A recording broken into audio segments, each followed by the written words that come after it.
Okay, yes. I'm so easy for you. It's like a candy store place.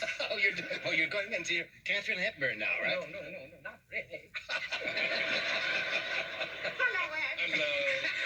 How the heck are you? I'm fine, Catherine. You look wonderful. Thank you. I love what you've done with your puff. And your name? Yes, Johnny. Your name. You do, most comedians start, doing that when they're in school, making sound effects usually or impressions. Yeah. Because you don't have any material to go from, when you start. Yeah. So you start doing sound effects and voices. You're good at it.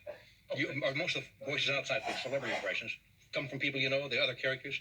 Oh, yeah. Sometimes, I always found that growing up as a kid, there was, I lived in a very kind of eclectic street. You never really knew the kind of people. There was a woman who lived down the street she had 9 kids, but she never left her seat. And she just mothered. She's one of the, you could pass her house and you'd hear, Rodney, get down here!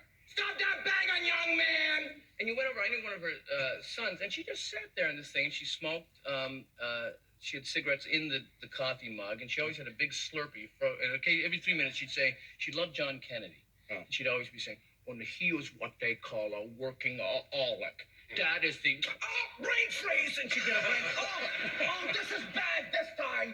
Stephanie, what are you wearing that crinoline for? You're in trouble, young lady. Randy, shut up, I'm talking to Steph.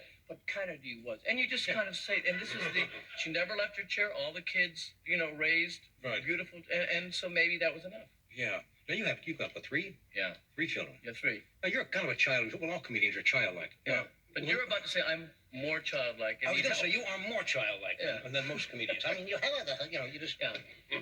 How do your children relate to this? I don't know. I'm trying. Have they seen your stuff when they watch television? Are they too young to really? No. They like some of it. Some of it. My daughter once said, I have problems with that. And I said, thanks. Bye. But I'm trying to create. I've always been trying to create a comedy dynasty. You want this to? Yeah. It's not since the Wins, really. Mm-hmm. Barely. I don't know if you can count the Wins. But I'm up to 6. No, yeah. But if you go from, so I'm trying to teach them impersonations. I've taught my son Oliver Hunt's Hall, which is Hunt's Hall. Now you don't see many people do Oliver Hunt's Hall anymore. Yeah, if you just teach little impersonations, go, boy, Chief, am I excited. Then he does this walk. Oh, boy, Chief. Oh. He does that, And the kids say, that's Daddy. Yeah, that's Daddy. Catherine, I've taught her Elizabeth Taylor. She has that down pat. Elizabeth Taylor. Hold me. I've been so lonely. Now, you can't take this on the road anymore. I'm not, in no way do I suggest, but, then it's, I can be at home and I can say, Catherine, do this for Mr. Zemeckis, and if friends are over or whatever. Yeah. Did you ever do, now, you're basically a comedy actor. Did you ever do straight stand-up in clubs? No. Oh, God. No. Go out in one and do 45 minutes or an hour or so? No, I did it once.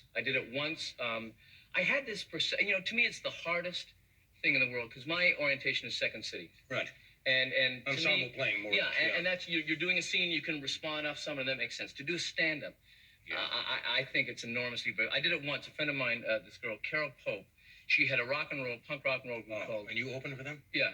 Well, you see, that's your death. Yeah, and I didn't know, and I was very naive. It was Carol Pope and Rough Trade. And that was the band. Oh, yeah. Rough Trade, you say. And anyway, she, don't I know you're a drummer? No, so... Anyway, she said, hey, why don't you open for us Saturday night? We're opening at the Edge. I said, oh, that's no problem. Of course, I have no act. Oh, I'll just jot some things down, because it's so easy. And I thought... Talk to the audience or something. Right, yeah. And no one, it was 76, no one knew me. I saw myself as kind of I said, maybe I'll be the thinking man's Mort Saul. And I'll write kind of, I didn't want so much laughter from the audience, but I wanted people to be able to turn to each other at one point and say, exactly. Yes, he's so knowing. Yeah, yes. He's so knowing. And that's what you got, huh? You know what? I bet he's read Camus. So, this was the most frightening. It's the kind of experience that even today I'll be sleeping and I'll go, no! And I'll just pulled up from bed. The audience was just they'd been let in at 7:30. Well, first of all, they're there. We used to have years ago, and I don't know that the kid is still working.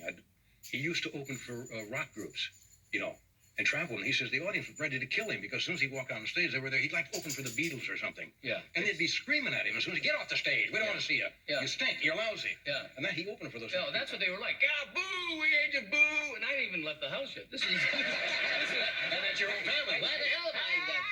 Wow. So anyway, I walked on the stage, and really it was just boo, and two girls had rough trade carved in their arm, and, which to me is switchblade humor, but it was a statement for them.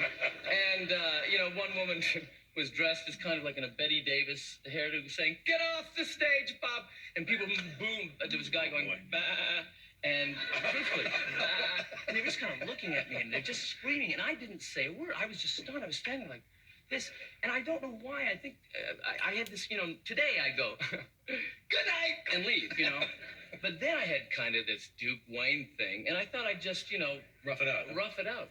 So I started, I opened up with kind of a political cabaret piece that I thought, what a nice country like you doing in a state like this, and of course, and a guy, And they're sitting there like watching a fly on a screen door. screaming vicious, and a guy came up and threw a beer right in my face. And then I think that even the audience was shocked because a good That's half a character stopped builder. chanting. And you never did it again, right? No. Well, it was funny because Carol came backstage and said, "I'm so sorry. Oh, tomorrow night it's going to be so different." And I said, "Yes." I'm going to be home seeing Mike Connors eat up the scenery in Mannix. I'm not doing that. Take a break. We're coming right back. Right here for our show. These days, taking care of yourself